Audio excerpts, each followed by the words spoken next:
नमस्कार. मालिकेच्या पुढील काही भागांमध्ये आपल्याला खूपच जबरदस्त असा ट्विस्ट पाहायला मिळणार आहे. कारण प्रिया ही जेलमध्ये गेलेली आहे, त्यामुळं अश्विन जो आहे तो पिसाळलेला आहे. त्याला खूप वाईट वाटत आहे, त्याला राग येत आहे, त्याला या गोष्टी सहन होत नाहीयेत की हे सगळं काय झालेलं आहे, हे कशामुळे झाले, ह्या गोष्टी त्याला सहनच होत नाहीत. त्यामुळं इकडे अश्विन जो आहे तो आता हायकोर्टात अपील करणार आणि त्याने हायकोर्टात अपील केल्यामुळं खूप मोठा राडा होणार आहे आणि यामध्ये अडकली जाणार आहे ती प्रिया. कारण हायकोर्टात जेव्हा केस जाणार आहे तेव्हा केसचा निकाल येणार आहे आणि प्रियाची शिक्षा आणखी वाढवली जाणार आहे. त्यामुळं प्रियाचाच बँड वाजणार आहे.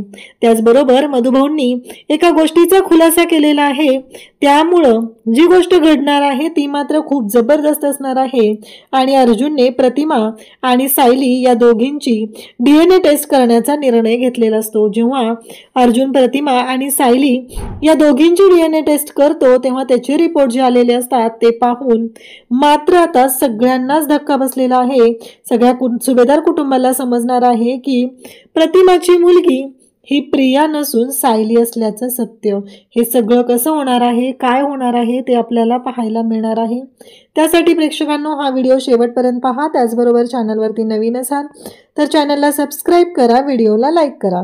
तर सायली आता घरी आलेली असते. सायलीला पूर्णाजीने सांगितलेलं असतं की तू या घरची मोठी सून आहे, तर देवाच्या पुढे दिवा लावायचा मान हा तुझा आहे. असंही या घरातली पिढा तुझ्यामुळे बाहेर गेलेली आहे असं म्हणत सायली जी आहे ती पूर्णाजीचं कौतुक करू लागते. त्यावेळेस सायलीने घरातली परिस्थिती हँडल करण्याचा प्रयत्न केलेला आहे. या घरामध्ये जे काही घडत आहे ते मात्र खूप भयानक असं आहे. आणि त्याचबरोबर या सर्व गोष्टी जेव्हा चालू झालेल्या असतात, हे सगळं जेव्हा सुरू असतं तेव्हा मात्र खूपच विचित्र असं सगळं घडत असतं. कारण जे काय आहे ते भयानक असं आहे, कोणी त्याचा विचारही करू शकत नाही. परंतु या सगळ्यांना घरातून बाहेर काढणं गरजेचं असतं. त्याच वेळी अश्विन जो आहे तो घरी आलेला असतो. अश्विनला अजून या सगळ्या गोष्टी नीटशा माहिती नसतात. अश्विन येतो आणि ओरडायला सुरुवात करतो. नेमकं त्यावेळेस सायली म्हणत असते की कसं आहे माहितीये का, त्या प्रियाने एवढे पुरावे लपवले, एवढं सगळं केलं, तिला ना फक्त 7 वर्षाची शिक्षा झाली, चांगली 14 वर्षाची शिक्षा व्हायला हवी होती. असं जेव्हा ती बोलत असते तेव्हा अश्विन तिथे येतो आणि म्हणतो बरोबर आहे ना, 7 वर्षाची शिक्षा झाली आहे, नाही 14 वर्षाची कशाला, नाही फासावरच लटकवायला हवं होतं तन्वीला, तेव्हा कळलं असतं. असं अश्विन बोलत असतो तेव्हा अर्जुन म्हणतो अरे अश्विन ऐकून घे आधी, परिस्थिती काय आहे, काय घडलंय, तुला काही माहित नाहीये. तेव्हा अश्विन म्हणतो मला काही माहित नाहीये, मला सगळं माहितीये, माझ्या तन्वीवर पूर्ण विश्वास आहे. अश्विनला खूप राग आलेला असतो. अश्विन चिडचिड करत असतो. त्यानंतर दुसऱ्या दिवशी अश्विन पुन्हा रविराजकडे येतो.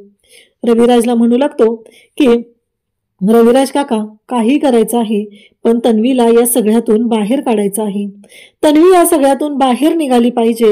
एवढंच अश्विनचं बोलणं सुरू झालेलं असतं. अश्विन जो आहे तो एकच हट्ट धरून बसलेला असतो की तन्वीला या सगळ्यातून बाहेर काढायचंय. तेव्हा मात्र आता इकडे रविराजला सुद्धा प्रश्न पडलेला असतो की तन्वीला या सगळ्यातून कसं बाहेर काढायचं. तेव्हा अश्विन म्हणतो की काका तुला जमणार आहे का नाही ते सांग, मी दुसरा वकील बघेल आणि तन्वीसाठी हायकोर्टामध्ये अपील करणार आहे. आजच्या आज हायकोर्टात अपील करायचं आहे आणि हे सगळं होणार आहे. तेव्हा रविराज अश्विनला म्हणतात की हे बघ अश्विन, मला असं वाटतंय की तन्वीनं जी चूक केलेली होती त्याची शिक्षा तिला मिळालेली आहे. मान्य आहे मी बाप आहे तरीही मी हे बोलतोय, पण जे खरं आहे तेच तुला सांगत आहे. आपल्या तन्वीची चूक झालेली आहे, तिने साथ दिलेली आहे. तेव्हा अश्विन म्हणू लागतो की नाही, तन्वी चुकू शकत नाहीये, मला माहिती आहे, माझा तन्वीवर पूर्ण विश्वास आहे. रविराज म्हणतात की नाही अश्विन, तू चुकतोयस, असं नाही झालेलं. परंतु अश्विन मात्र ऐकायलाच तयार नसतो. अश्विन फक्त एकच हट्ट करत असतो की नाही, काहीही झालं तरीही मला फक्त एवढंच माहिती आहे की तन्वी चुकलेली नाही.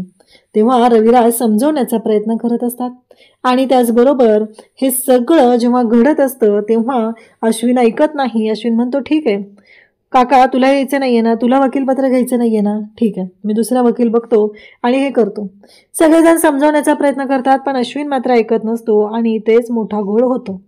अश्विन आता हायकोर्टात अपील करतो, केस स्टँड होती आणि मग तो जो वकील असतो तो मात्र खूप मोठी माती खातो आणि प्रियाची जी 7 वर्षाची शिक्षा असते ती 14 वर्षाची होते.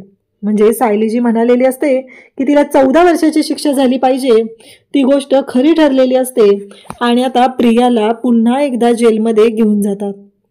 अश्विनला कळतच नसतं की आता करू काय. अश्विन मात्र खूप सावरण्याचा प्रयत्न करत असतो, परंतु अश्विनला वेळ लागायचं वेळ आलेली असते. त्याला काही सुचत नसतं. प्रिया म्हणत असते की काय केलंस तू अश्विन हे सगळं. तेव्हा अश्विन म्हणत असतो की मी काही नाही केलेलं ग तन्वी, मी फक्त तुझ्यासाठी हे सगळं करत होतो आणि हे सगळं असं होऊन बसलेलं आहे असं अश्विन तिला सांगत असतो. परंतु प्रियाची मात्र वाईट अवस्था झालेली असते. तिला कळायचं बंद झालेलं असतं, कारण ती आता जेलमध्ये असते आणि तिला जेलमध्ये टाकलेलं असतं. प्रिया मात्र वेड्यासारखी वागत असते. तिला सुचत नसतं की आता काय करायचं, कारण काहीही झालं तरीही हे सगळं काय झालेलं असतं या गोष्टी खूप भयानक असतात. त्याच वेळी मधुभाऊ आता घरी आलेले असतात. इकडे प्रियाला आता पुन्हा जेलमध्ये टाकलेलं आहे आणि त्याचबरोबर या सगळ्या गोष्टी अशा घडलेल्या असतात. प्रियाला कळायचं बंद झालेलं असतं. प्रिया मात्र विचार करत असते की आता मी काय करू, या सगळ्यातून कसा मार्ग काढायचा हा एकच प्रश्न प्रियाच्या समोर असतो. कारण अश्विनला सांगून तिने सगळा पराक्रम केलेला असतो, त्या सगळ्याचे परिणाम तिला भोगायला लागत असतात. परंतु या सगळ्यामुळं प्रियाची मात्र आता वाट लागलेली असते. मधुभाऊ आलेले असतात आणि मधुभाऊ म्हणत असतात की जावई बापू, माझं जरा तुमच्याकडे काम होतं. प्रिया म्हणजे प्रियाच्या रूममध्ये ना सायलीचा एक फोटो आहे लहानपणीचा, तो मला हवा होता. कारण आता आश्रम पुन्हा सुरू झालेला आहे, तर आश्रमातल्या मुलांचे रजिस्टर हे सगळं मला परत लावलं पाहिजे ना, तर त्यामध्ये सायलीचा फोटो होता, तो फोटो हवाय. अर्जुन म्हणतो सायलीचा फोटो प्रियाच्या रूममध्ये कसा असेल. त्यावेळेस अश्विन तिथं असतो. अश्विन म्हणतो आता अजून काय राहिलंय तुमचं. नाही, तुमच्या सगळ्या गोष्टी आहेत त्या तुम्ही घेऊन गेलात ना, आणि आता माझ्या बायकोचं तेवढ्या थोड्याफार आठवणी राहिलेल्या आहेत त्याही तुम्हाला नको आहेत का. हे सगळं बोलणं सुरू असतं आणि तेव्हा मात्र इकडे सांगितलं जातं ते म्हणजे की हो, मला तो प्रियाचा फोटो हवा आहे, प्रियाच्या रूममध्ये असलेला सायलीचा फोटो हवा आहे असं मधुभाऊंचं म्हणणं असतं. आणि त्याच वेळी इकडे मधुभाऊ सांगत असतात. तेव्हा मात्र अर्जुन म्हणतो की हे बघ कसं आहे, ते आश्रमाचे रजिस्टर होते, आश्रमाच्या महत्त्वाच्या गोष्टी होत्या, अश्विन आपल्याला ते त्यांना द्यावं लागणार आहे. हे ऐकल्यानंतर मात्र इकडे पाहायला मिळतं की सगळ्यांनाच मोठा धक्का बसलेला असतो. हे सगळं काय घडतंय या कुठल्याच गोष्टीची टोटल लागत नसते आणि इकडे अश्विन मात्र खूपच डिस्टर्ब झालेला असतो. पण अर्जुन म्हणतो की हे बघ अश्विन, तुझ्या परवानगीशिवाय त्या कपाटाला कोणी हात लावणार नाही, मला फक्त ते दे, कारण बाकी सगळ्या ठिकाणी तू शोधून घे, तिथं नाहीये कुठं काय, ते जे कपाट लॉक आहे त्यात बघ, कारण मी मम्माला सांगितलं होतं, मम्माने शोधण्याचा प्रयत्न केलेला आहे पण मम्माला मिळालेलं नाही. असं सांगितल्यानंतर अश्विन म्हणतो ठीक आहे चालेल मी बघतो. आणि मग ते शेवटी लॉकर जे आहे ते उघडलं जातं. म्हणजे त्यामध्ये उघडल्यानंतर त्यात गाठोडं दिसतं. अर्जुन म्हणतो हे बघ, हेच ते गाठोडं आहे. इकडे सायली मात्र विचार करत असते. फायनली ते गाठोडं तर मिळालेलं असतं, परंतु सायलीच्या डोक्यात विचारांचं चक्र चालू असतं. ते गाठोडं काही उघडलं जात नाही आणि त्याचबरोबर सायली मात्र म्हणत असते की नक्की काय असेल त्या गाठोड्यात. मधुभाऊ मात्र मुक्कामाला राहिलेले असतात आणि मग दुसऱ्या दिवशी सकाळी ते गाठोडं उघडायचं आहे. कारण मधुभाऊंनी मुद्दामच थोडं शांतपणे हे सगळं घेतलेलं असतं, कारण सायलीच्या लहानपणीच्या आठवणी निघाल्या की सायलीला त्रास होतो हे मधुभाऊंना माहिती आहे, म्हणून मधुभाऊ शांतपणे ही परिस्थिती हँडल करण्याचा प्रयत्न करत असतात. इकडे सायलीला स्वप्न पडलेलं असतं आणि स्वप्नात प्रतिमा आलेली असते. प्रतिमा सायलीला म्हणत असते की हे बघ सायली, मला माहिती आहे तू माझी मुलगी आहेस, अगं मी तुझी आई आहे सायली, असं प्रतिमा म्हणत असते. तेव्हा मात्र सायलीला धक्का बसतो. सायली उठते आणि अर्जुनला म्हणू लागते की अर्जुन सर, प्रतिमा त्या माझ्या स्वप्नात आल्या होत्या, त्या सांगत होत्या की मी त्यांची मुलगी आहे, मला हे असं वाटतं नेहमी, आपण उद्या प्रतिमात त्यांना भेटायला जाऊया. अर्जुन म्हणतो हो चालेल, जाऊया आपण भेटायला. दुसऱ्या दिवशी सकाळी आता अर्जुन आणि सायली प्रतिमात त्याला भेटायला जाणार असतात. त्याच आधी इकडे प्रतिमा सुद्धा खूप डिस्टर्ब असते. प्रतिमाचं म्हणणं असतं की मला ना तन्वीला शिक्षा झाली आहे याच्यापेक्षाही जे काही घडलेलं आहे ते मात्र खूप भयानक आहे, या गोष्टीचा धक्का बसलेला आहे असं इकडे सांगितलं जात असतं. प्रतिमा म्हणत असते की मला कळत नाही आहे की आपली मुलगी असं कसं वागू शकते, आपली मुलगी खोटं कशी बोलू शकते, माझा ना विश्वासच बसत नाही आहे, मला असं वाटतंय की ती तन्वी आपली नाही आहेच, नक्कीच काहीतरी कुठंतरी पाणी मुरतंय असं बोलणं चाललेलं असतं. आणि तेव्हा मात्र इकडे आता रविराज म्हणतात अगं प्रतिमा काय बोलतेस तू हे सगळं. तेव्हा प्रतिमा म्हणते हो, मी जे खरं आहे ना तेच बोलत आहे, कारण मला असं वाटत आहे की ती आपली मुलगी नाही आहे. तेव्हा मात्र नागराज म्हणतो, वहिनी काय बोलतेस तू हे सगळं? तेव्हा प्रतिमा म्हणते की हो नागराज भाऊजी, जे खरं आहे ना तेच सांगत आहे मी तुम्हाला. नागराज म्हणत असतो, अगं वहिनी असं नको बोलूस, तुला माहिती आहे ना, कारण तन्वी आपली मुलगी आहे आणि तू तिच्याबद्दल असं बोलतेस. तेव्हा प्रतिमा म्हणते, मला कुठंच जाणवत नाही आहे ती मुलगी आपली, प्रत्येक वेळेस तुम्ही सांगता, तुम्ही बोलता, म्हणून मी हे सगळं करायचं का? पण मला नाही वाटत ना ती आपली मुलगी आहे. असं बोलणं ऐकल्यानंतर मात्र इकडे प्रतिमाला शांत करत असतात. तेव्हा प्रतिमा म्हणते की मला मधुभाऊंना भेटायचं आहे, मला त्यांची माफी मागायची आहे की आपल्या मुलीमुळं हे सगळं झालेलं आहे. रविराज म्हणतात की चालेल, आपण भेटूया आणि आपल्या तन्वीची शिक्षा कमी करण्यासाठी त्यांना विनंती करूया. जर त्यांनी काही स्टेटमेंट दिलं तर मात्र आपल्या तन्वीची शिक्षा कमी होणार आहे आणि आपली तन्वी जी आहे ती त्यातून सुटू शकते. प्रतिमा म्हणते की नाही, मी या कोणत्याही गोष्टीसाठी इकडे त्यांना भेटणार नाही, असं प्रतिमाने स्पष्टपणे सांगितलेलं असतं. रविराजांना मात्र धक्का बसतो, म्हणजे प्रतिमा काय बोलते हे सगळं? कारण काहीही झालं तरीही मधुभाऊंनी जर आपल्या तन्वीच्या बाबतीत काही स्टेटमेंट बदललं तर आपल्या तन्वीचं चांगलं होणार आहे असं रविराजांना वाटत असतं. परंतु इकडे प्रतिमाने स्पष्टपणे सांगितलेलं असतं की मी असं काहीही करणार नाही ज्यामुळं माझी मानहानी होईल किंवा माझ्या मुलीमुळं आज मला कुठे तोंड दाखवायची जागा राहिलेली नाही आहे. कारण ज्या मधुभाऊंनी तिला लहानाचं मोठं केलं त्या मधुभाऊंच्या विरोधात तिने इतकं मोठं कांड केलेलं आहे, हे सगळं प्रतिमा बोलत असते. शेवटी रविराज म्हणतात की ठीक आहे. मग आता इकडे प्रतिमा आणि त्याचबरोबर रविराज सुभेदारांच्या घरी आलेले असतात, कारण प्रतिमाने कुसुमला फोन केलेला असतो आणि कुसुमने सांगितलेलं असतं की मधुभाऊ हे सुभेदारांच्या घरी आहे. आता ती सुभेदारांच्या घरी येतात. तिथं आल्यानंतर मात्र आता सुभेदारांच्या घरी हा सगळा गोंधळ सुरू असतो. ते गाठोड असतं, ते काढलं जातं आणि मधुभाऊ सांगत असतात की हा जो गाठोड्यातला फोटो आहे ना, हा सायलीच आहे, हे गाठोडं सायलीच आहे. तेवढ्यात रविराज तिथे आलेले असतात. रविराज म्हणतात की अहो काय बोलताय तुम्ही हे सगळं? तेव्हा इकडे मधुभाऊ सांगतात हो मी जे खरं ते सांगतोय. तेव्हा रविराज म्हणतात की नाही, हे माझ्या तन्वीचं आहे. त्यावरती लगेचच सांगितलं जातं की नाही, हे सायलीचं आहे. तेव्हा रविराज म्हणतात अहो कसं शक्य आहे, हा फोटो जो आहे तो आमच्या छोट्या तन्वीचा आहे. मधुभाऊ म्हणतात नाही हो, हा फोटो तिचा नाहीये, कारण मी लहानपणापासून तिला पाहिलेला आहे. हा फोटो तिचा नाहीये, मी एवढं ठामपणे सांगतोय. त्या दोघींनाही मी लहानाचं मोठं केलेलं आहे. हा फ्रॉक मंदिराजवळ जेव्हा सायली सापडलेली होती त्यावेळेचा तो फ्रॉक आहे. त्याचबरोबर हे खेळणं तिच्या हातात होतं, असं स्पष्टपणे इकडे ते सांगत असतात. रविराजांना धक्का बसतो. तेव्हा मधुभाऊ म्हणतात की हो, जे खरं आहे ना तेच मी तुमच्या सगळ्यांच्या समोर सांगत आहे. या सगळ्या गोष्टी अशा पद्धतीनेच झालेल्या आहेत. तेव्हा मात्र आता सगळेजण पाहू लागतात. कोणाच्याच लक्षात येत नाहीये की हे सगळं काय घडतंय, या सगळ्या गोष्टी काय आहेत. परंतु मधुभाऊंनी सांगितलेलं असतं.